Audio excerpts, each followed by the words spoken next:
Bonjour ou bonsoir à tous ceux qui verront cette vidéo.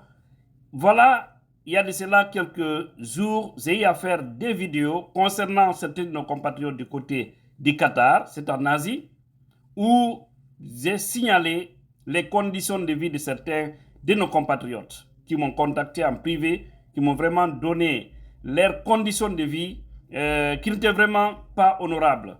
Et suite à ces deux vidéos, Monsieur Mamadi Kourouma m'a contacté pour me donner une autre version et qui pourra aussi asseoir les convictions des autres jeunes. Voilà, nous allons lui saluer et l'écouter. Bonjour Monsieur Kourouma, comment allez-vous du côté du Qatar? Bonjour, Monsieur Tidjane. En fait, moi, c'est Kourouma Mamadi, résident au Qatar. Tout d'abord, je tiens à vous remercier pour votre disponibilité. Je remercie tous vos abonnés aussi.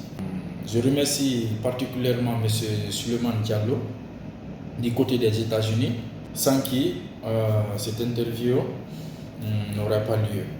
Merci, Monsieur Kourouma.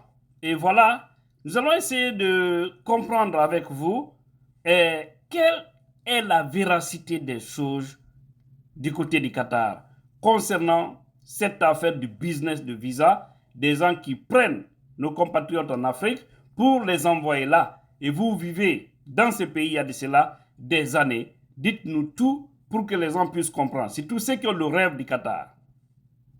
Donc, pour commencer, vous savez, ce problème de visa, c'est un débat qui a été ouvert ici il y a très longtemps.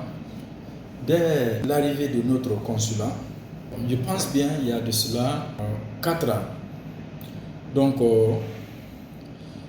la première réunion qui a été tenue à l'ambassade, le point essentiel sur lequel les discussions ont tourné, c'était ce problème de visa. C'est les gens qui font des business de visa, envoyer les gens, sans leur dire la vérité, les réalités du terrain. Donc, c'est un problème qui a été déjà discuté à l'ambassade il y a de cela 4 ans. Et tout récemment aussi, il y a une information qui est venue encore de l'ambassade concernant des gens qui sont prêts à retourner chez eux, en Guinée. Donc, qu'ils peuvent simplement partir à l'ambassade et prouver qu'ils sont guinéens à travers leur passeport, bien sûr. Après, ils vont essayer de leur aider à faire en sorte qu'ils rentrent chez eux. Ça, c'est un premier point sur le mode de rapatriement. Et le deuxième point, il y en a l'État qatari aussi, qui a son système de rapatriement depuis longtemps en place et qui consiste à partir, ils ont un département là-bas, la CID, tu pars là-bas, tu vas, tu te déclares, même si tu as des ovacités à payer, ils vont essayer d'annuler tout cela et ils vont te donner le exit et tu vas essayer de rentrer chez toi. Et ils vont prendre tout en charge.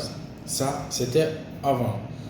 Il y a de cela 2 ans, si tu veux retourner chez toi, même si tu es dans les ovacités, tu payes le ticket, le billet d'avion, tu pars à la CID, ils vont essayer de te donner le permis de sortir, exit permit. Ils vont te fournir cela le même jour, en fonction de ton billet. Ils vont te libérer et puis tu peux partir chez toi.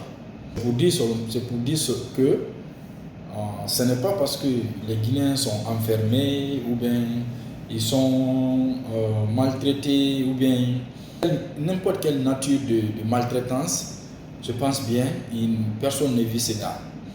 Mais le second point, concernant les visas, le business de visa, c'est ce qui fatigue trop les gens, puisqu'ils n'ont pas assez d'informations avant d'être là, sur lequel je dois même parler encore. qui concerne les types de visas. Donc, nous avons, le Qatar fournit souvent pour les travailleurs deux types de visas. Il y a le visa pour la compagnie, pour les sociétés directement. Tu viens dans la société, on t'emploie directement et puis ils te prennent en charge automatiquement. Ils font tous tes papiers, tu travailles avec eux, on te lose, on te nourrit.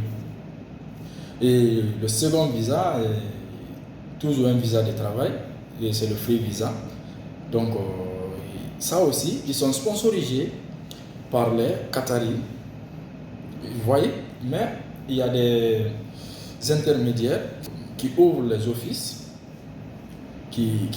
avec certains agréments qui peuvent les permettre d'avoir les visas. Mais ces visas ne sont pas directement utilisés pour être avec eux. Ces visas, ils te font venir, mais ils ne te donnent pas le travail. C'est à toi de trouver le travail. Ça, c'est le free visa. Donc, ces compagnies-là, ces sociétés qu'on appelle ici les free visa sociétés, et ils n'ont pas exactement une activité concrète sur le terrain qu'ils peuvent te donner. Mais toutes les informations, les documents, les papiers que tu en as besoin, ils vont te le fournir pour tes démarches, ou bien pour tes démarches pour trouver le travail, tu rentres en contact avec eux, ils vont te fournir ces papiers. Ça, c'est le free visa. Ils ne te donnent pas le travail. Donc, c'est ce visa, souvent, qui est utilisé par les affairemans pour envoyer nos frères. Ces visas ne sont pas, quand tu es là, tu ne seras pas pris en charge par cette compagnie. Donc, on ne dit pas ça à ces messieurs qui doivent leur payer de l'argent, puisqu'ils veulent juste se faire de l'argent. Donc, en premier lieu, je pense que si ils doivent faire venir quelqu'un, au minimum, il doit être informé de cela, qu'il doit venir sur une compagnie qui ne va pas lui donner du travail, et puis parler aussi du salaire, puisque même les free visas c'est quelque chose actuellement. Le salaire, ce n'est pas comme ça.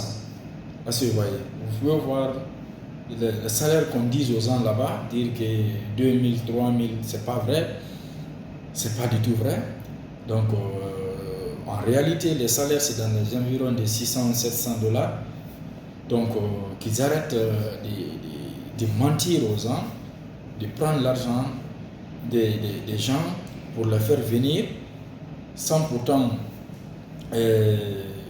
les aider. Moi, je fais cette intervention à visage découvert parce que la plupart de ces gens, beaucoup me connaissent.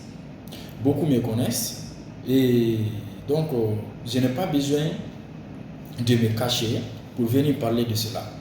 Donc, dès que j'ai vu votre vidéo, j'ai fait en sorte pour que je sois en contact avec vous, pour vous éclaircir sur le sujet. Merci M. Kourouma pour tous ces détails. Et la dernière question ici, je voudrais savoir quel message avez-vous à l'endroit de nos compatriotes qui font du business de visa pour le Qatar? Parce qu'il y a plein de gens qui se plaignent par rapport à leurs conditions de vie de ce côté. Et d'ailleurs, vous avez signalé que vous connaissez beaucoup de gens qui font ces affaires de visa là-bas. Et quel message avez-vous à leur endroit? Ce que j'aimerais dire à ces affairements, et je sais que beaucoup me connaissent, surtout actuellement, depuis la fin de la Coupe du Monde, il y a de cela quelques mois, je peux dire depuis le mois de décembre jusqu'à présent, il y a beaucoup de nos frères qui ne travaillent pas, faute de travail. Qu'ils arrêtent maintenant de miroiter, de mentir à nos frères pour les faire venir ici, qu'ils trouveront le paradis ici, qu'ils arrêtent. Ils n'ont qu'à essayer d'arrêter ça maintenant, puisque le Qatar n'est plus sur ce point.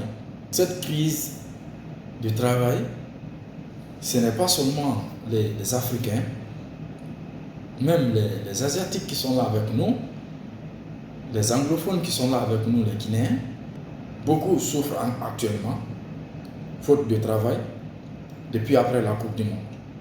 Donc ils essayent de prendre les gens, de leur mentir, de leur faire venir comme ça, sans pourtant rien de positif. Donc ils arrêtent. Le moment est mal choisi de faire venir quelqu'un maintenant au Qatar. Le moment est très mal choisi. Si tu sais qu'il y en a qui ont de bons travail, c'est un membre de ta famille, là où tu travailles, tu peux faire en sorte qu'il travaille là-bas. Là, en ce moment, ça c'est un autre cas. Mais sur le plan de business, tu veux seulement te faire de l'argent, récupérer 30, 40, 50 millions, faire venir quelqu'un. Tu ne sais, toi-même là où tu dors, c'est un problème. Tu envoies quelqu'un d'autre. Qu'ils arrêtent de faire cela.